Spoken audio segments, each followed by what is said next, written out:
Nos preguntan acerca del soplo que le hizo Jesucristo a sus discípulos y les dijo: recibid el Espíritu Santo.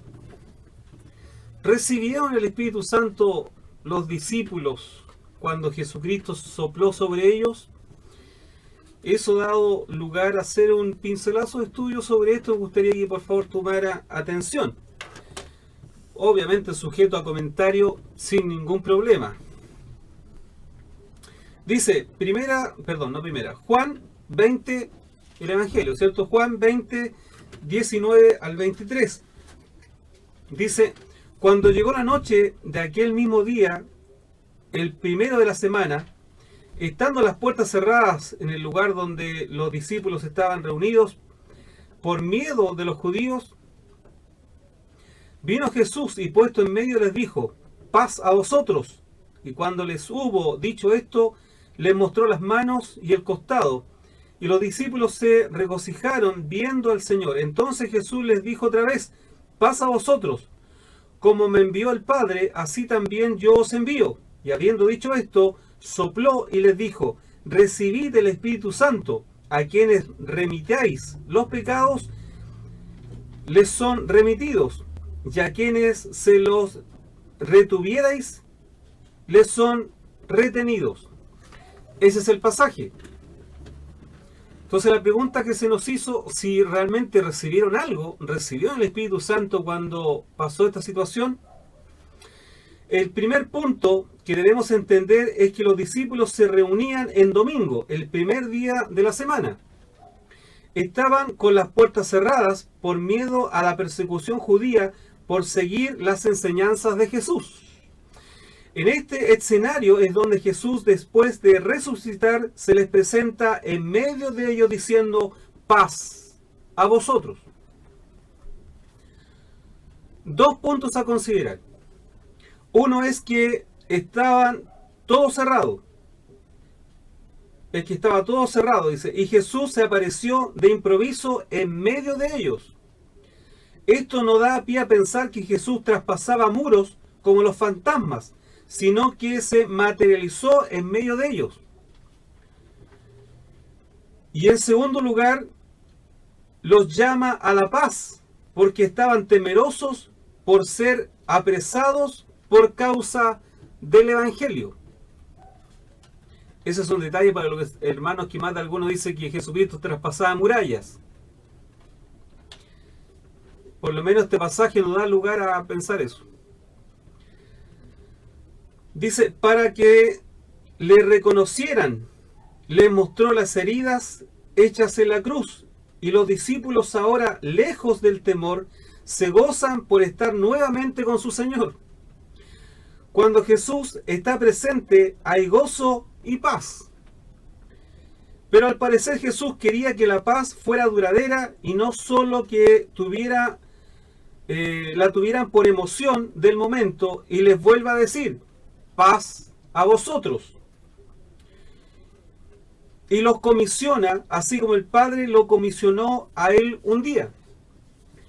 En el momento de la comisión, ¿cierto? Jesús sopla sobre sus discípulos como si lo hiciera sobre su naciente iglesia y les profetiza una gran bendición diciendo: recibid el Espíritu Santo.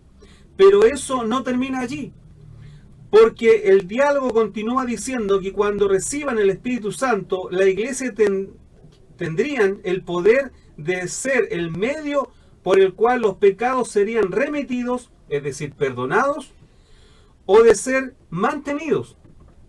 O sea, la iglesia tiene una facultad, un poder extraordinario. Sé que este último pasaje trae algunas dudas porque algunos piensan que los discípulos recibieron allí mismo el Espíritu Santo de la promesa. Pero para aceptar esta tesis necesitan por lo menos varios pasajes bíblicos para afirmarlo. En todo caso, la promesa no era nada extraña porque Jesús ya se lo había prometido. Juan 14, 16 al 20. Y yo rogaré al Padre y os dará otro consolador para que esté con vosotros para siempre, el Espíritu Santo de verdad. el cual el mundo no puede recibir porque no le ve, ni le conoce, pero vosotros le conocéis, porque mora con vosotros. Ojo, no dice en vosotros.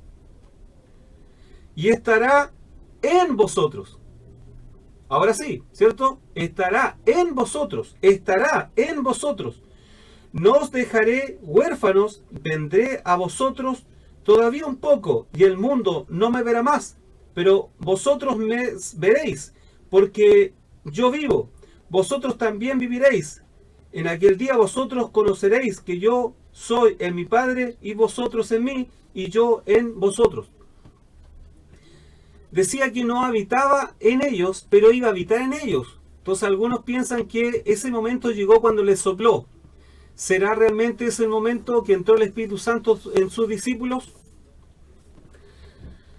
Pongamos especial atención a las palabras de Jesús en cuanto a que cuando ellos tengan el Espíritu Santo dentro de sus corazones, ellos reconocerían por este Espíritu a Jesús y que Él está en el Padre y el Padre en Él. Porque hasta ese día el Espíritu Santo estaba con ellos, pero no dentro de ellos. Juan 14:17. Pero vosotros le conocéis, porque mora con vosotros y estará en vosotros. La pregunta más recurrente aquí es, ¿cuándo los discípulos recibieron el Espíritu Santo? ¿En el soplo de Jesús o en el Pentecostés relatado en Hechos capítulo 2? Piénselo un segundito.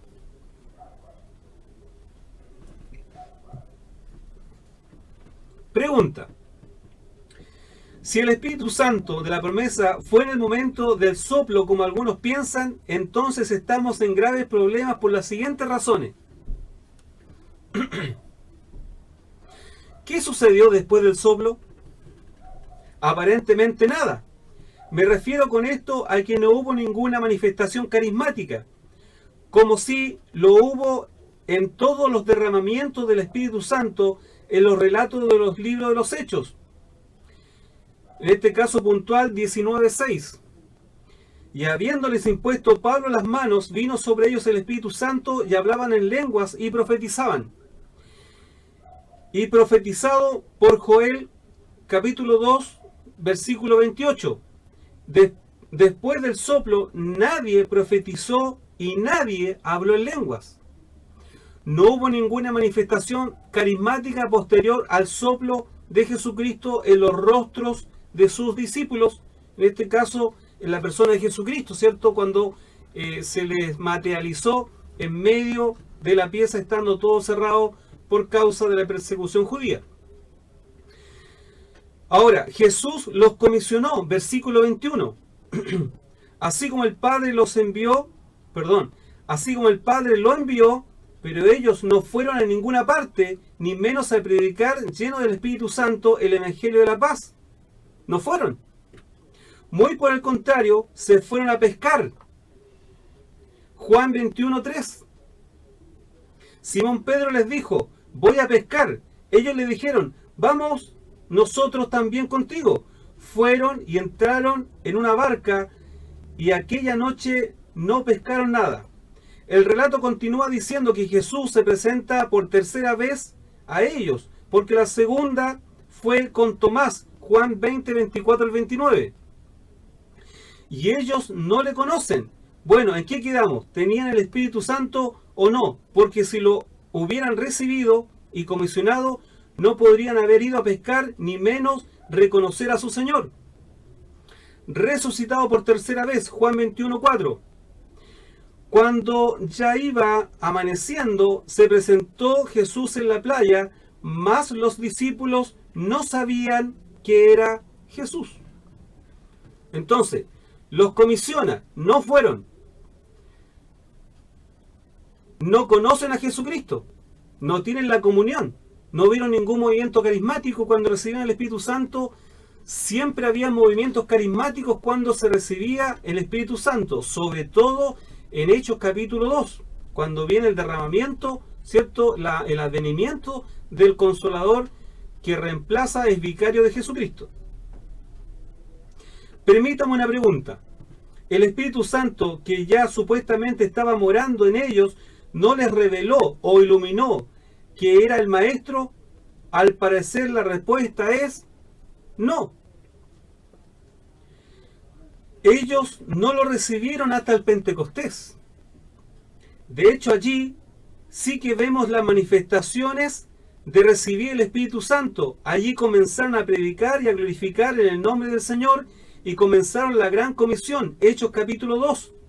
Y fueron todos llenos del Espíritu Santo y comenzaron a hablar en lenguas según el Espíritu les daba que hablasen, incluyendo los discípulos, Hechos capítulo 2, versículo 14. Entonces Pedro, poniéndose en pie con los 11, alzó la voz y les habló diciendo: varones judíos y todos los que habitáis en Jerusalén, esto os sea notorio y oíd mis palabras. El apóstol Pedro, ya apóstol, ¿cierto?, por decirlo de alguna manera, se levanta con los 11, porque ya habían hecho el reemplazo de Judas por Matías. O sea, estarían los 12 con Pedro. Ahora sí se pone en pie la comisión en marcha, hecha anteriormente en Hechos capítulo 2, versículo 42. Y perseveraban en la doctrina de los apóstoles, en la comunión unos con otros, en el partimiento del pan y en las oraciones. Dice: en todo caso, los que postulan que los discípulos recibieron el Espíritu Santo de la promesa en el soplo de Jesús, no se dan cuenta que eso era imposible porque Jesús no había sido glorificado en los cielos. Juan 17:4. Posible. Ahora pues, Padre, glorifícame tú al lado tuyo con aquella gloria que tuve contigo antes que el mundo fuese. Hechos 1:4. Y estando juntos les mandó que no se fueran de Jerusalén, sino que esperaran la promesa del Padre, la cual les dijo: oísteis de mí. Vemos que no recibieron el Espíritu Santo mientras Jesús no fuera ascendido a lo alto. Hechos 1:9. Y habiendo dicho estas cosas, viéndolo ellos, fue alzado y le recibió una nube que lo ocultó de sus ojos. Seguramente alguien a estas alturas podría lucubrar que los discípulos sí recibieron el Espíritu Santo, pero no el Espíritu de poder.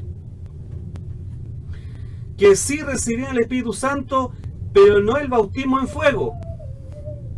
Que sí recibieron el Espíritu Santo, pero no la llenura. Que sí recibieron el Espíritu Santo, pero no el sello.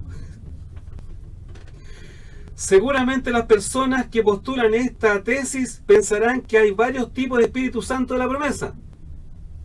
Pero la Biblia nos dice que solo hay un Espíritu Santo y que los adjetivos calificativos solo dan pie a entender que tiene muchas manifestaciones, pero es solo un derramamiento en la persona al momento de creer en Jesús como Señor y Salvador, santificándonos en forma instantánea y prolongada hasta su venida.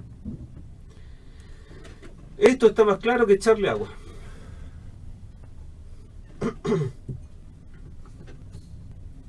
Mientras Jesucristo no fuera crucificado y ascendido, no podían recibir una promesa de un pacto que no había sido sellado. Por ende, no podía estar en operación la promesa del Espíritu Santo hasta que Jesús no fuera recibido en lo alto. No podían haber dos consoladores en un mismo momento histórico. Debía irse uno para que llegara a operar el otro. Juan 16:7. Pero yo os digo la verdad, os conviene que yo me vaya, porque si no me fuera, el Consolador no vendría a vosotros, mas si me fuere, os lo enviaré. La clave de todo esto es entender las palabras de Jesús al soplar en sus discípulos y encomendarlos a predicar. Está en el versículo 29 del capítulo 14 de Juan, que dice, y esta es la clave, hermanos, de todo lo que hemos hablado. Mire: y ahora os lo he dicho antes que suceda, para que cuando suceda, creáis. De hecho, sucedió y creyeron. Entonces, ¿Para qué Jesús se presenta ante sus discípulos antes de la ascensión y les proclama la paz, recomendándole la misión de predicar el Evangelio y sopla sobre ellos? Una posible respuesta sería la siguiente. Ellos estaban temerosos porque su mentor ya no estaba para defenderlos y ayudarlos. No sabían en cabalidad lo que sucedería luego y por lo tanto existía el riesgo que cuando viniera lo prometido simplemente no entendieran y se llenaran de confusión. Si no recuerdan el versículo 1 del capítulo 14 de Juan, que dice: no se turbe vuestro corazón. Ellos estaban propensos a estar turbados y temerosos. Por lo tanto, Jesús en alguna manera profetiza y declara que la promesa es fiel y verdadera. Por lo tanto, vendrá como un soplo sobre ellos y luego comenzará su ministerio. De hecho, fue exactamente lo que sucedió, porque entró un viento recio, un neuma, un soplo. Por eso el estudio del Espíritu Santo se llama neumatología. Es un viento, un soplo sobre ellos, para que cuando sucediera lo entendieran sin problema. De hecho, los discípulos no fueron a pescar, sino que ahora sí comenzó la pesca de almas y del Espíritu Santo. Fue muy eficaz en el primer lanzamiento de la red, salvando a 3.000 almas para el reino de nuestro Señor Jesucristo. En el sermón de Pedro, en Hechos capítulo 2, el primer sermón, ¿cierto?, de la nueva era cristiana. Jesús nos llama amigos y tendrá comunión con nosotros mientras hagamos su voluntad. Juan 15:14. Vosotros sois mis amigos si hacéis lo que yo os mando. Por medio del Espíritu Santo de la promesa, que entra en nosotros al momento de recibir, a través de la palabra oída, que son las arras, prenda que se deja por una alianza en nuestra herencia en gloria adquirida. Efesios 1:13-14. En él también vosotros, habiendo oído la palabra de verdad, el evangelio de vuestra salvación, y habiendo creído en él, fuisteis sellados con el Espíritu Santo de la promesa, que es la arra de nuestra herencia hasta la redención de la posesión adquirida para alabanza de su gloria. Reitero el versículo que da pie a este pincelazo de estudio para dar a entender que los discípulos no recibieron nada en el momento del soplo, sino una claridad en cuanto a la promesa para cuando sucediera el derramamiento del Espíritu Santo en el Pentecostés, ellos estuvieran apercibidos y lo entendieran sin problema en el momento mismo. Juan 29:14. Y ahora os lo he dicho antes que suceda, para que cuando suceda, creáis. Hermanos, como siempre lo hemos dicho, esta no es la verdad absoluta, es un pincelazo para ponerlo encima de la mesa y poder compartir con nuestros pastores, nuestros maestros, estos estudios y poder ser edificados en Cristo Jesús. Muchísimas gracias por su tiempo. Que el Señor le bendiga.